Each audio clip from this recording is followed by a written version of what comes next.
My name is Bruce Gillette. I am the moderator of Presbyterians for Earth Care. We are very pleased with our speaker making herself available for us this evening. Her book is one that I recommend you not only get for your personal library, but you donate it to your church library and you donate it to your public library. So you need to buy 3 copies and get it out there and get people reading it and encourage them to see this webinar when it is going to be posted on YouTube. Let me offer a simple prayer and then we'll get to the introduction. Let us pray. Loving God, we thank you for the beauty of your world, for the many blessings we have in your creation. We grieve the news of the violent storms that are already impacting the people in Pakistan and Alaska and Puerto Rico and the other islands, all the way up into Canada. And we lift up the people that are being threatened in Florida by Hurricane Ian. Be with all the people who suffer from problems in your creation, not only around this world in places we hear about, but the many places we don't hear about. And we know the poor are the ones who suffer disproportionately.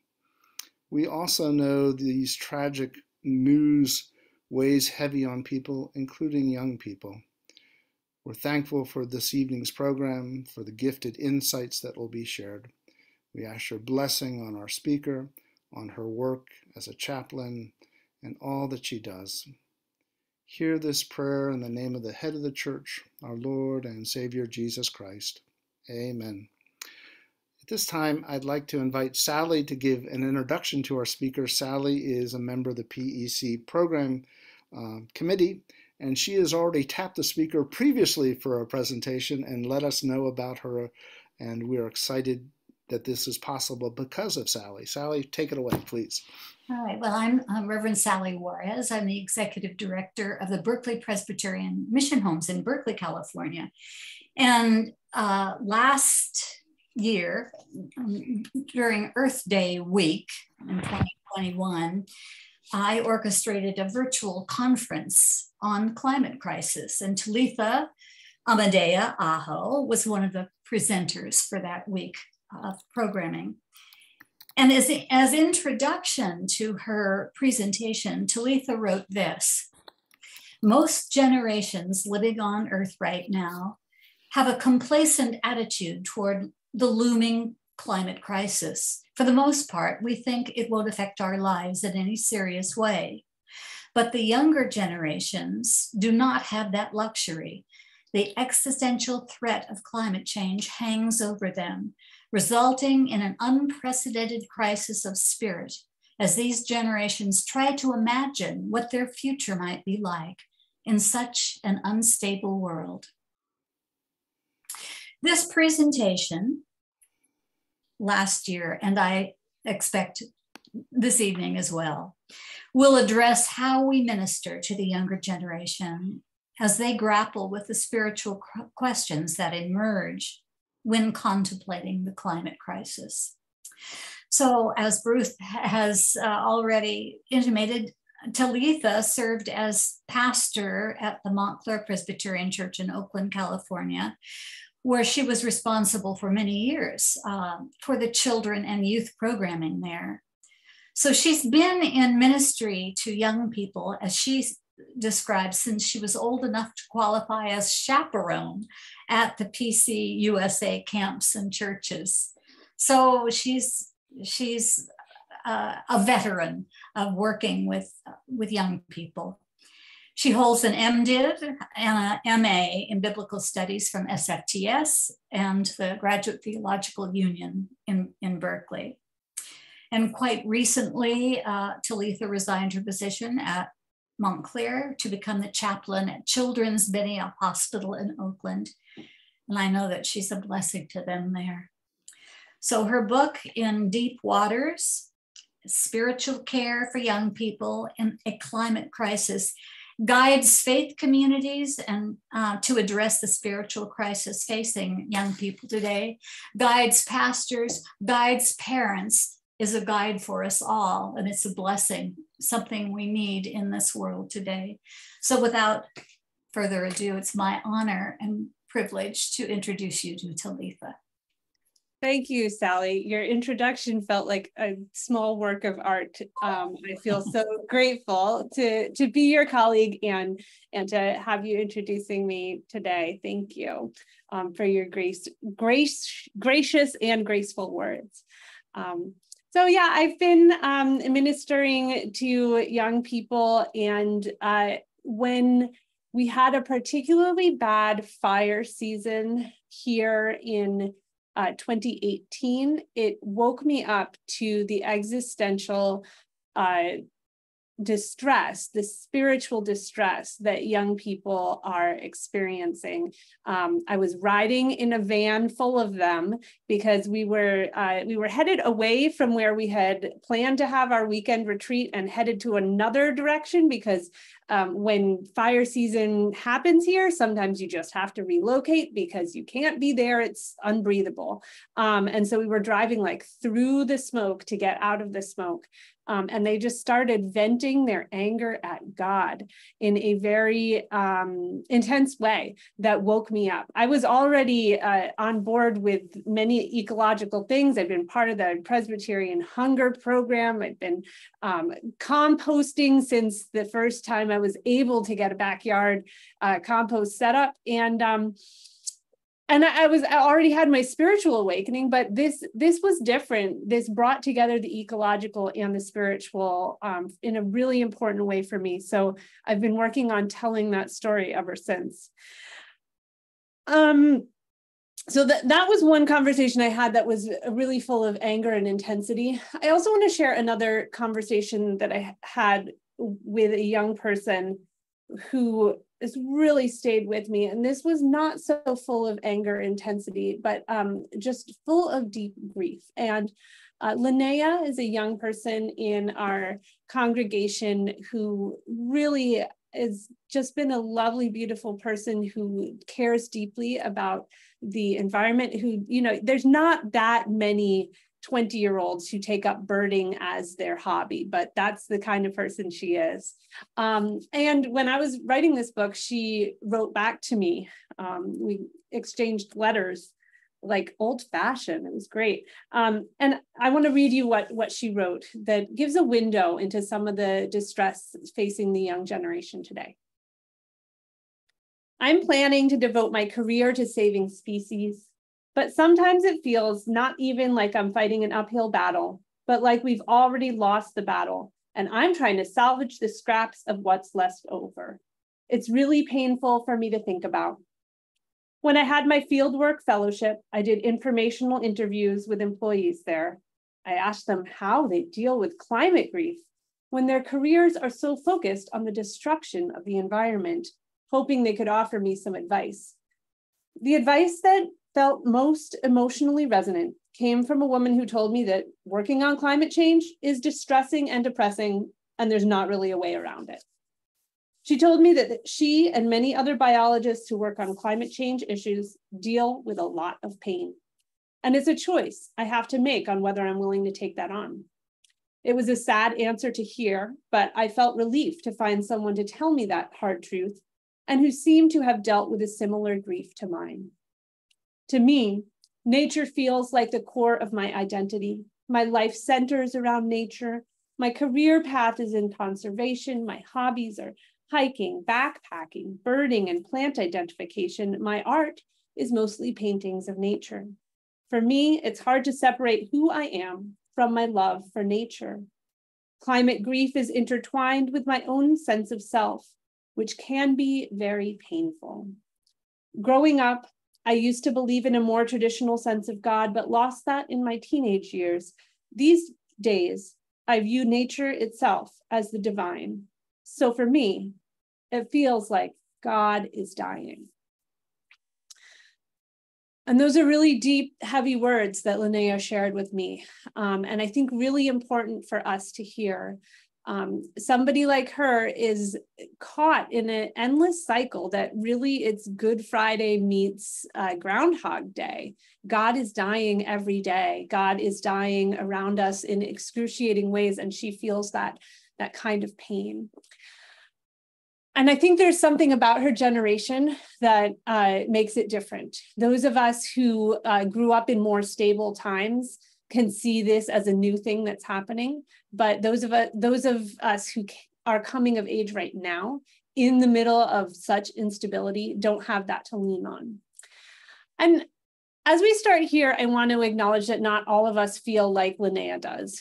And some of us are people who occasionally lift the lid on the climate crisis, look at it, panic, and put it back down again. There's some of us who are just dipping a toe into the environmental, spiritual, existential crisis this could cause. And I'm curious if you're willing to put in the chat.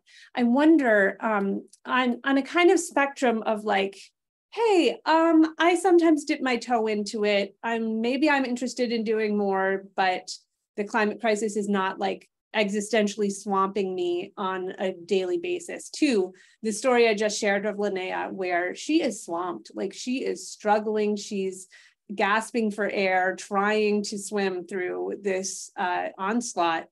I wonder where you find yourself, recognizing that one is not better than the other. And I wonder also, as you think about where you are, where the young people in your lives might be. And I'm just be happy to see that in the chat if people are willing to share. Where are you? Are you jumping in? Have you hit the water? Somebody once said, I've jumped off the dock, but I have not hit the water, and I'm bracing for impact right now. She knows that she's getting involved in ecological, spiritual work, and it's going to hit hard. There are people here who are all in. There's somebody here who's 8, but sees young people at 2. The work of helping people find help helped enormously.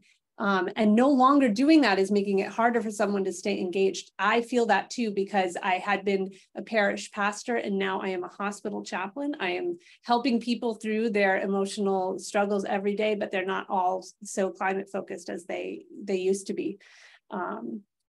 I appreciate this that I see in the chat.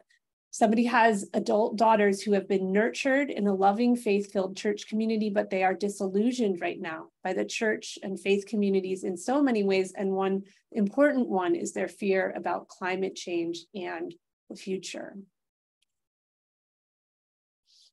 There's generational differences here. Somebody spends every day preparing for a changed world at the age of 67 and has a 37-year-old family member who pretty much ignores the crisis. So your results may vary. Yeah. And some people here dive and need to come up for air and breathe and rest. Some people are jumping in and not a good swimmer, treading water, running out of breath.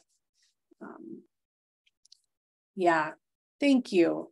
And some things are coming up in the chat, which is that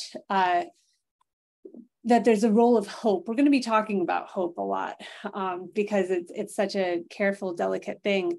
And I appreciate, Bruce, that your church got 180 solar panels, which actually attracted young people who wanted a church making a difference. Yes, that is it's like flying a flag to have your solar panels up there. It's yes, we are a church that is doing this. And thank you for those who are saying my anxiety and grief are high, but I feel encouraged and hopeful by the folks I get to work with. Yes, taking action is a coping strategy. Absolutely. Absolutely.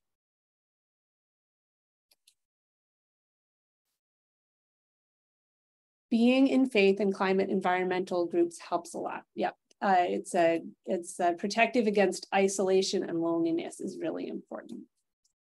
Thank you all for the things you are sharing in the chat, that there's people in all different kind of places on this. And as we see that, and as we care for those who are maybe all in and swamped, and those who are putting a toe in for the first time, the most important thing that we can do is come together, because it's really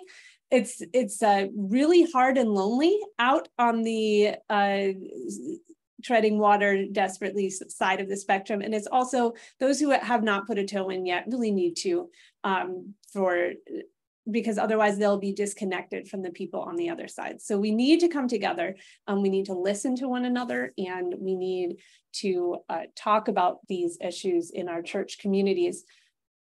Bruce said something as he introduced this about how we talk about ecological issues in our churches. And I want to say that one thing, even before that, is that we talk about ecological issues in our church communities. Silence speaks really loudly. If your church is saying nothing and doing nothing, then that is a really big statement. So just to break the silence is an important first step. All right, I am at this point. At this point, I am going to start the screen share. You'll see my book pop up first. There it is. It is available from any book outlet. You can order it at your local bookstore, and you can also listen to it on audiobook now, if you like. This is one of my guiding quotes that really made a lot of resonance with the young people that I worked with at the church. Coming of age during a climate emergency is like learning to swim during a flood. It's a really important time. But the water is not calm, and it's so much easier to learn to swim when the water is calm. We don't have that luxury right now, but they may learn to swim a lot better because they are motivated. So there's a lot of energy going in when it's all or nothing, do or die. You gotta jump in. You gotta do it at this point. And as we go, I'm gonna sometimes pause the screen share. I feel like the images I chose here are, yes, they're swimming focused. Got it. We've got a metaphor, but I want us to stay focused too on the reason for the metaphor. What we're really working on here is the spiritual care. And the starting point is jumping in. Thank you for sharing in the chat your stories of jumping in. It's important to do something rather than nothing. It is important to take a first step and not be alone. This is from church camp. Church camp is a wonderful thing that I got a lot of stories and inspiration for, but I hate doing that high dive, but I'll do it with other people. And so together in our churches, we can take one another's hands and decide to jump in together. We have spiritual needs. I'm going to stop there and say, like, the book that I'm writing is taking a chaplain's point of view on people have spiritual needs and we have to meet them, and trying to bring that into a congregational community context. We all have spiritual needs, and this is the model that a chaplain learns and uses. We have a spiritual need to have a sense of belonging and self-worth. We have a spiritual need for meaning and direction, and we have a spiritual need for reconciliation in our relationships. These are not problems to be solved. And I'm gonna pause my share, stop my share and go back to you on that so you can just see my face while I talk about that. There are a lot of people who think that having any spiritual distress must be a problem to be solved because it feels bad, right? I read the story of the van ride that I mentioned earlier. I read that at my book talk and ended with the teenagers who are being like, well, if I were God, I don't know what I'd be doing. I think we need to yell at God to wake God up in this situation. And they were expressing so much despair that somebody asked in the Q&A, they immediately asked, so what did you do? How did you fix that? How did you stop them from being hopeless and despairing and angry? And it was ironic because it was my friend who was a therapist, a professional therapist, asked that question. How do you stop them from feeling that? And so I just want to say, we don't stop them from feeling that. We don't take away their despair and give them hope instead. That's a nice helping impulse, but it is not what's ultimately helpful, because those spiritual needs, those bouts of anger and despair that the young people experience, are not problems to be solved. They are invitations from God.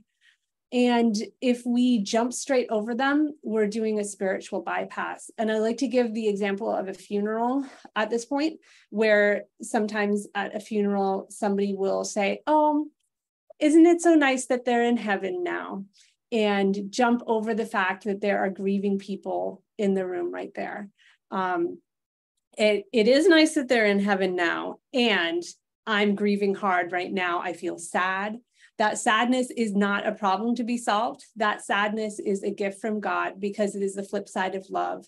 It is an invitation to go deeper into that love and grace and, contemplating mortality, all of that we got to do. That is spiritual work. And so if you skip it over by God's got a new angel in his choir, isn't that cheerful and lovely? You're doing a spiritual bypass. And we are so tempted with young people who are despairing about the climate to give a spiritual bypass and take away their despair and give them hope.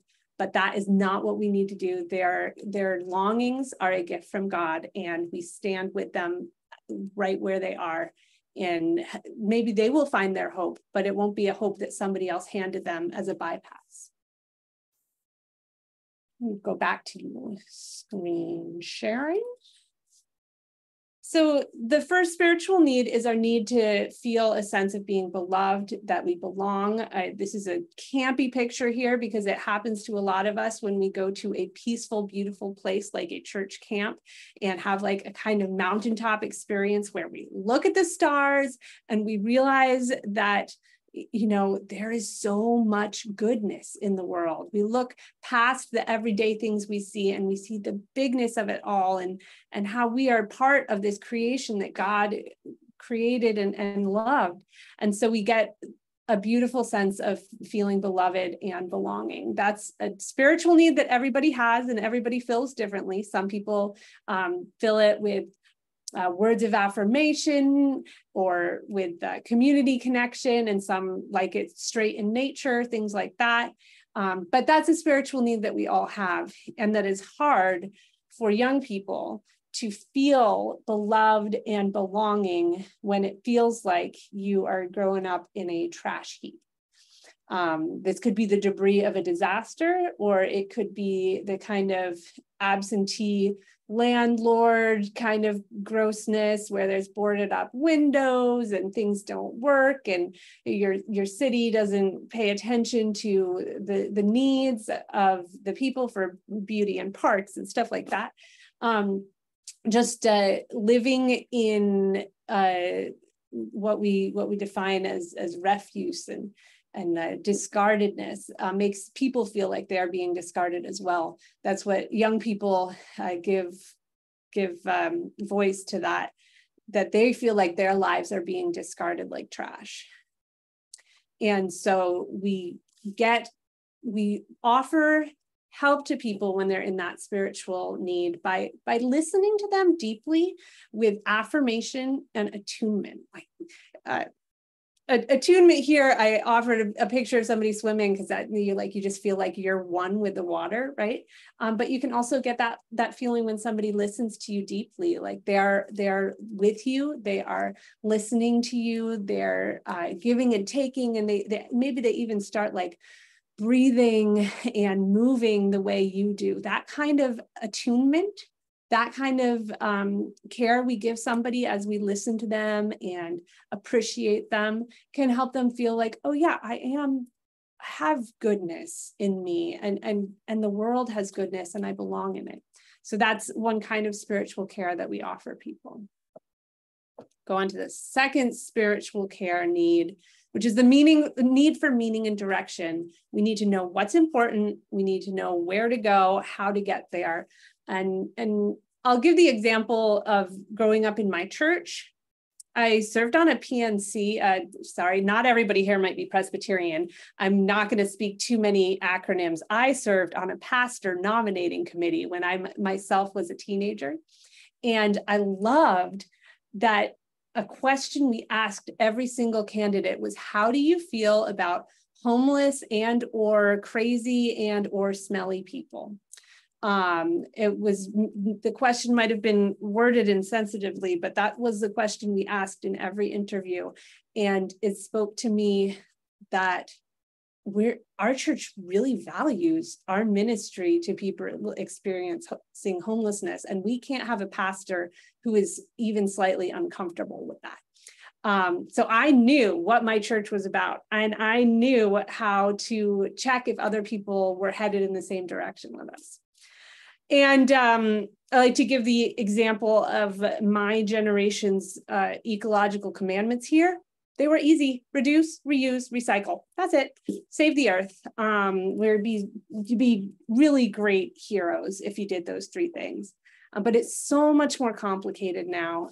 You can barely see the lighthouse, and the lighthouse is probably reducing global carbon emissions, but then there's problematic stuff about that too. And sometimes you think, like, are there false lights flickering where the lighthouse should be? Do we really have our eye on the right goal?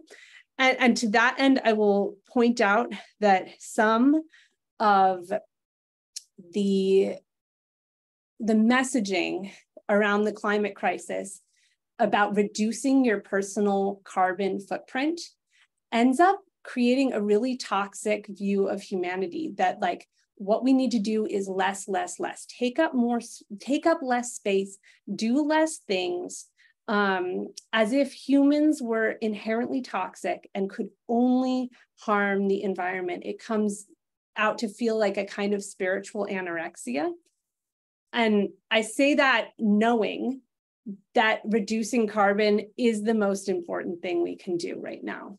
And still, the way that the messaging comes across turns into a kind of thing where people are just, it becomes a little bit of a false flag, because we're looking at it and it changes the way people behave sometimes, making them contract in, or it makes other people look at it and be like, I can't live that life. I know that I can't live that life, where I don't travel anywhere, or I'm super upset every time I touch styrofoam. That's me, by the way.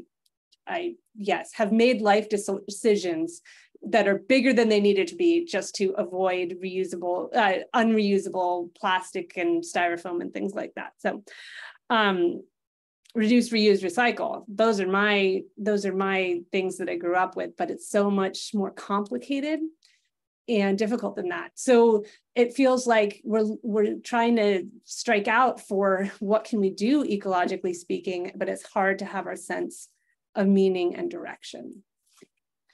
The spiritual care that we provide for other people here, I'm sorry, but we don't actually have a new 3 reduce, reuse, recycle motto that we give them and they follow. We don't have a simple answer, but we listen to people for what their goals are and how they are setting out for them. And I especially want to say this: if you are of an older generation like me and you are providing spiritual care to the younger generation, do not be confused that you need to tell them what their goals are. They know what their goals are.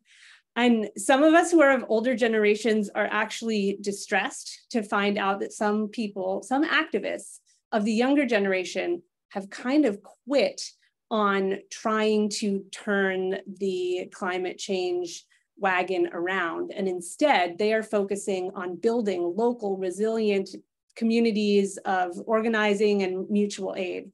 So they're not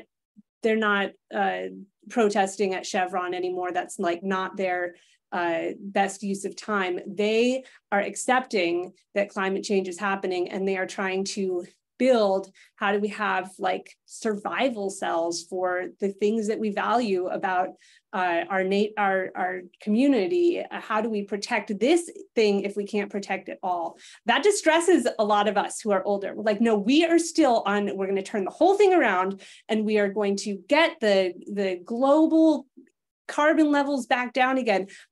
And if that's your call, you're still going to do it. But when we provide spiritual care to people who are different from us in the ecological movement, we need to listen to them and affirm their goals. So somebody's goal is to save one species of grass that is really important in this local ecosystem. We're going to affirm that for them. It doesn't have to be our goal. We're going to affirm it for them though, and help them to correct their course when they feel like, oh, that's not my goal anymore. I need a new goal. It can be, oh, I'm going to stop sharing just for a sec so I can check the chat because there's some things coming through.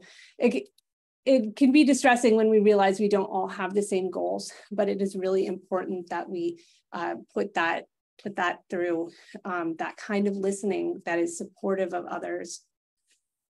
So, yes, sometimes we get the message that young people are more angry at old people than at God. That is true as well. We have a generational betrayal feeling. Young people feel betrayed by the older generation, and it will take some repair work to bring people back together again. It will take some, guess what? This brings me actually really well into my next point. So I'm going to put the screen share back up again. It brings us into repairing and reconciling relationships. I chose this picture because everybody's in their own lane, so they can swim happily because they know they're not about to kick anybody else in the head, right? They know where they are and where they belong. Those are symbols of happy relationships, when people are able to do their own work without getting in others' way. But when you're out in open water and you have no such lanes and people are like running into each other and kicking each other in the head, you get hurt. And that's what happens when a grandchild says to their grandma or pa, that kind of betrayal, like, well, your generation has abandoned us. Your generation has screwed us. And we're so mad about that. Those are words of truth. They're prophetic. They're hard to hear. And it's so important to move past the politeness and get into the real relationship there. So we can withstand like intense emotional swells, where we can not run away because people are angry, but stay there and speak the truth in love and listen in love as well. It's hard for young people when they feel like other people have abandoned us. They don't care about our generation. They don't see things the way we see things. They are panicking. They are despairing. And if they see you doing something other than panic and despair, they feel like you have betrayed them. And that's hard. And it is still possible to stay present and stay in relationship. This is where, so I said at the beginning, I'm now no longer serving as a pastor. I am serving as a chaplain. And so it feels a little like adjacent because I'm not dealing with climate crisis issues that often. I am dealing with generational issues often. We have lots of teenage patients at the hospital who need help having their parents listen to what they are really experiencing. That's kind of a side point. What I want to say is that my work at the hospital really does help me work on this kind of spiritual care in the big picture, because I've learned so much about, we can stay present through really intense emotional things if we are committed to one another and we're committed and willing to stick it out even when conversations are so rough. And it means so much to somebody if you say, look, this is hard for me to hear, this is hard for me to say, but I love you and I want to stay in this with you. So I'm willing to listen more. I'm willing to have you tell me how I hurt you, things like that. Just gonna end with one photo here of our church group at one of the climate marches. It was a few years ago. Hi, Suzanne.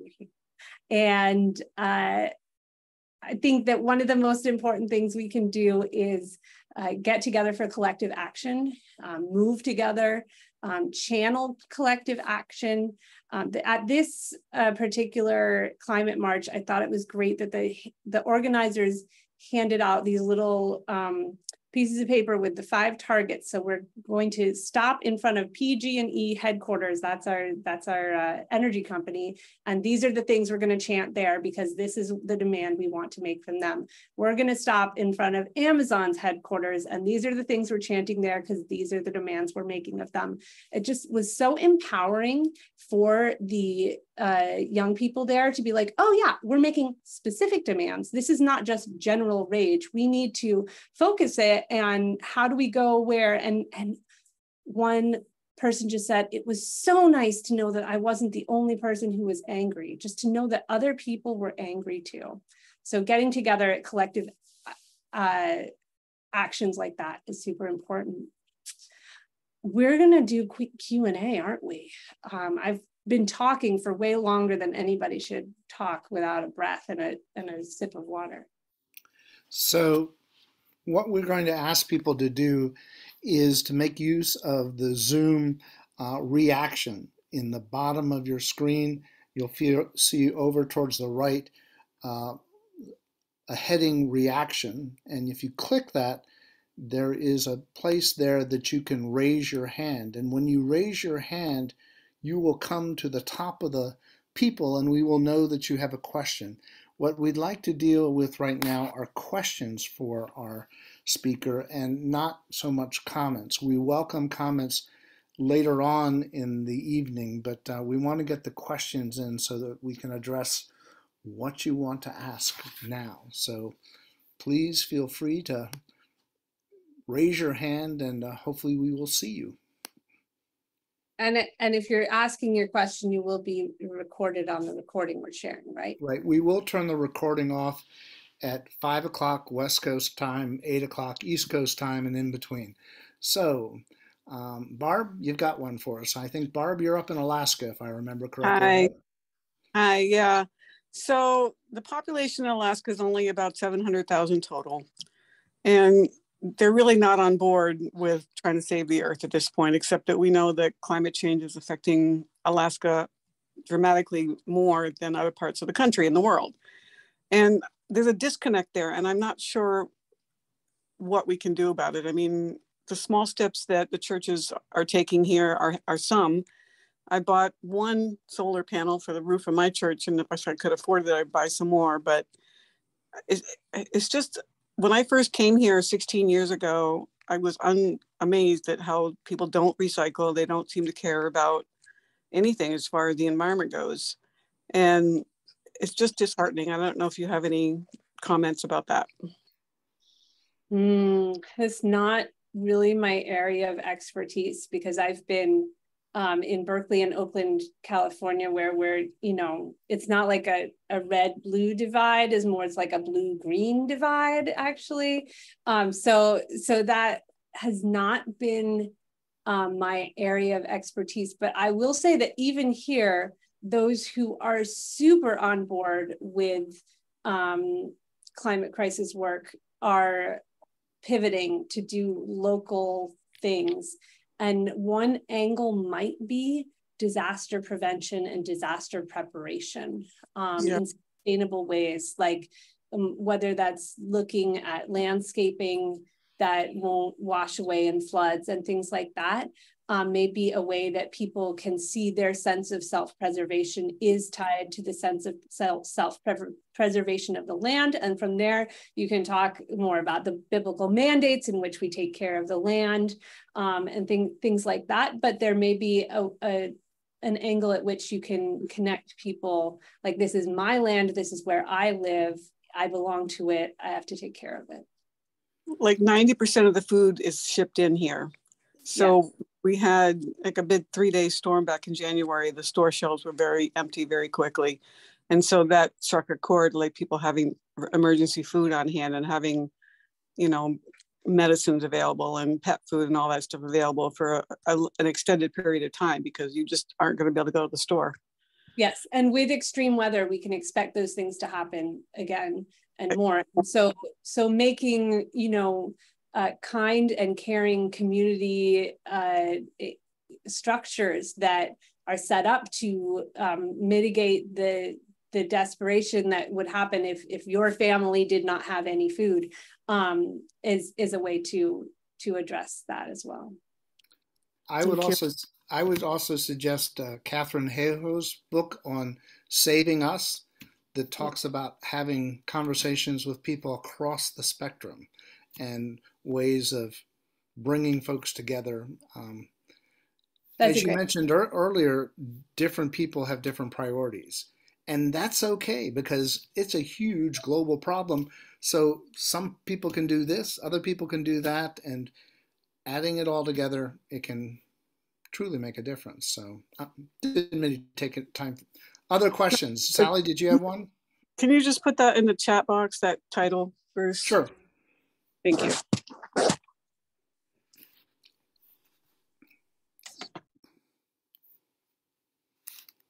Sally, you muted yourself. I'm looking forward to your question. We have midterm elections coming up, which I think are really important.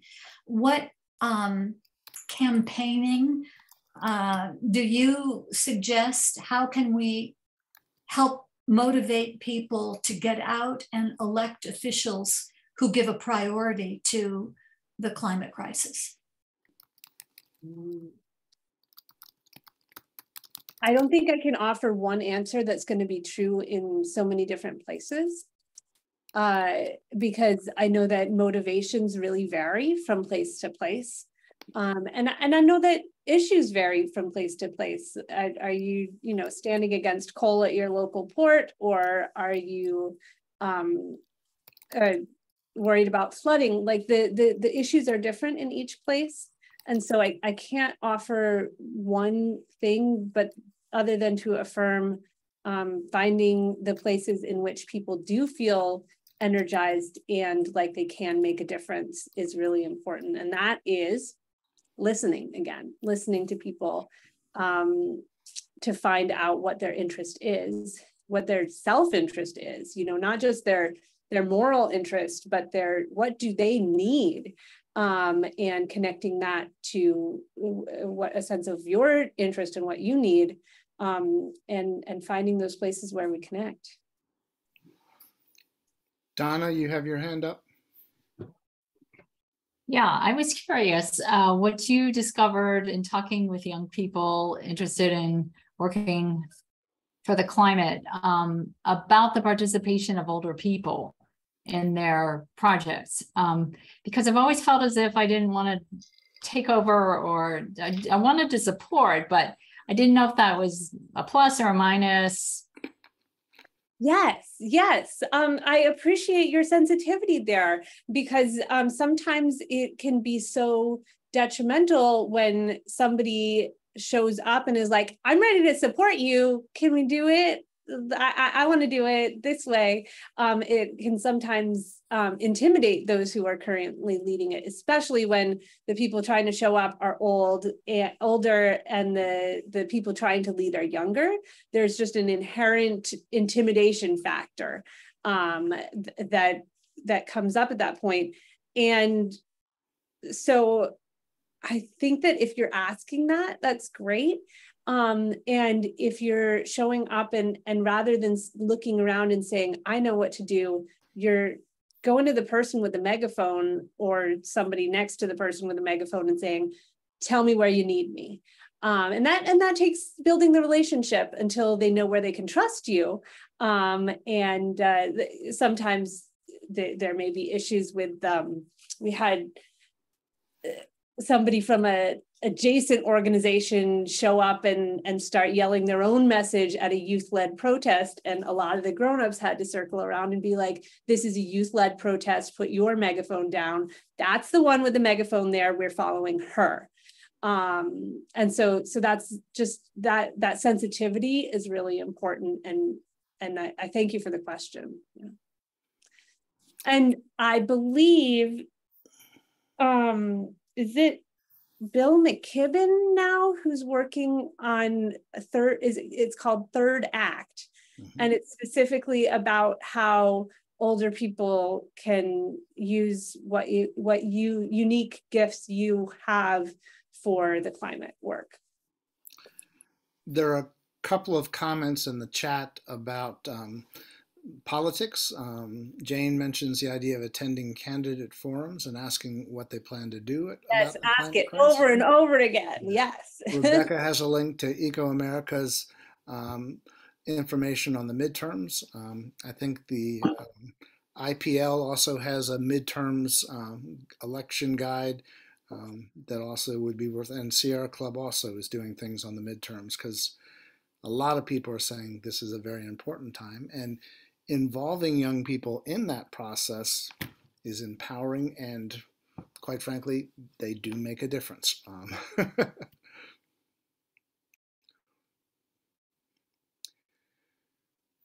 Other questions, folks?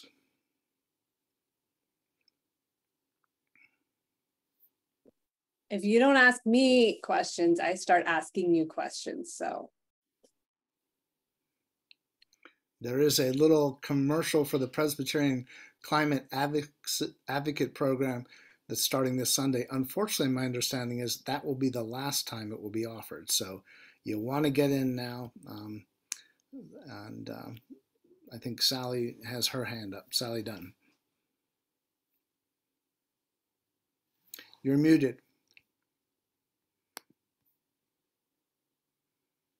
Can you hear me? Yep. Yes. Okay. I'm realizing that my congregation and the Earth Care Guide I belong to, we have left our young people out. What we try to do, they come to beach cleanups. I live in Grand Haven along Lake Michigan. Everybody goes to a beach cleanup. A beach cleanup is a small part of caring for the earth, but how can we, as the adults, do a better job of being in our area? Because our people future are not.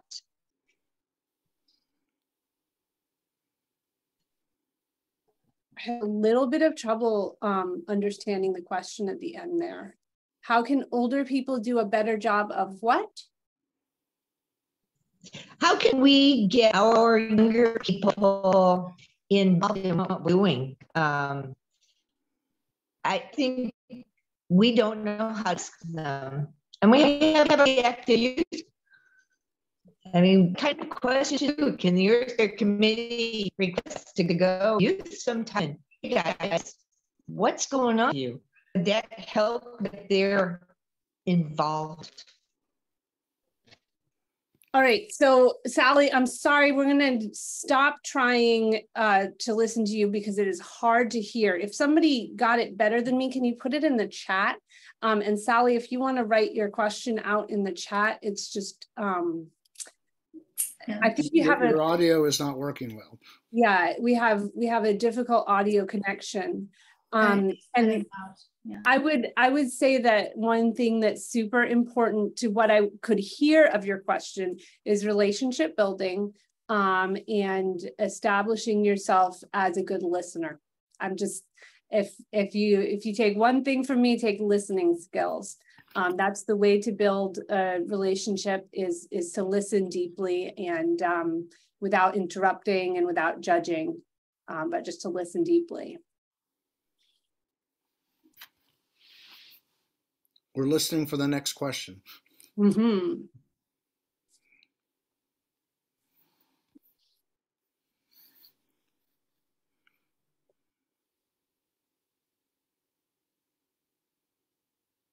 And I might, since I don't see another question coming up, I might ask all of you to think about which of the 3 spiritual needs seems most affected to you for yourself personally. Is it your sense of like the world, I belong in the world, this is a good place, God is good, I'm beloved of God and I belong here? That's the first spiritual need. Is it the The second one, which is knowing where to go and what to do, sense of clarity and meaning and purpose.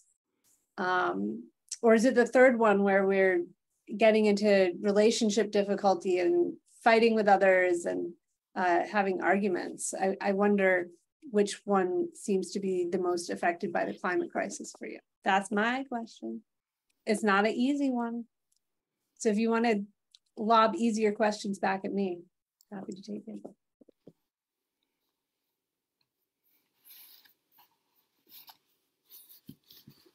And I'm going to name some things from the chat because I know this is being recorded as a video. Environmental Voter Project, turns out environmentalists who don't often vote, and they need volunteers to help get these folks to vote in the midterms in states, environmental voter. And then Faith in Place has a youth certification course for teenagers and climate change. Okay, so Sally's asking, what are ways to actively involve our young people into action with our church ECC activities? So having been a youth pastor, there are lots of times when somebody will approach me and say, well, what do you think we need to do to get the youth to do XYZ? I would really like the youth to set up the chairs for this activity. I would really like the youth to attend my concert, things like that. And I disappointed a lot of people by saying, I'm not going to get the youth to do something for you. I'm not going to connect the youth to do your thing. You need to do that yourself. And the way you do that is by building a relationship with them. And if the youth are actively passionate about something, it is easier for you to go to what they're passionate about than for you to get them to come to what you are passionate about. However, I did sometimes have a passionate adult from the youth come, and a passionate adult from the church come and speak about their passion with the youth, and the youth would have questions for them, and we make sure that it's an open and, you know, honest conversation there. That's so sharing your passion is one thing, but they have to trust you to do that. And so the most important thing you can do is listen to them and try to join them in what they are passionate about. Sorry, I don't have an easier answer there.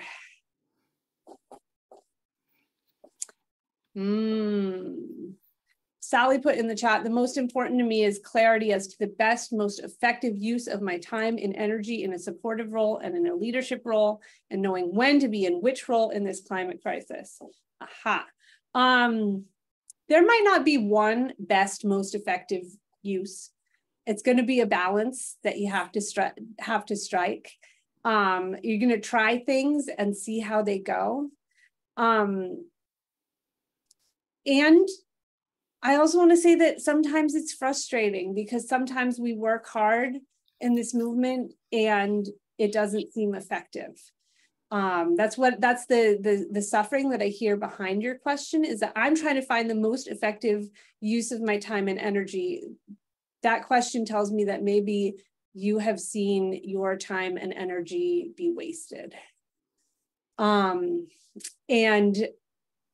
sadly, I think those of us who commit to do environmental work are going to see our time and effort wasted because we are not guaranteed victory and we're not guaranteed success. But we find ways to stay motivated to keep doing it. So maybe one of the things I can say is that the best, most effective use of your time and energy is however keeps you motivated. You as a particular person, whatever feels like, yeah, I can do that again, even if it doesn't have results, because I felt like I was doing the right thing at the right time, at the right place with the right people. And when we do climate work, we're going up against big money, guys. We're going up against big power. Yes, some of it is going to feel useless and wasteful and frustrating and like we're spinning our wheels. But that doesn't mean we don't keep doing it. Life is precious and life is short. and we have to do what we can with the work that calls us with, you know, love and excitement. Really, each person needs to do what they can do best with all their heart. And only you know that.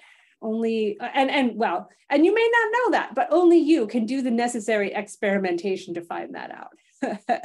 It's between you and God to figure out how you're called to do something best. I want to share a quick story. 40 years ago, I was in Vancouver, British Columbia for the World Council of Churches 6th Assembly.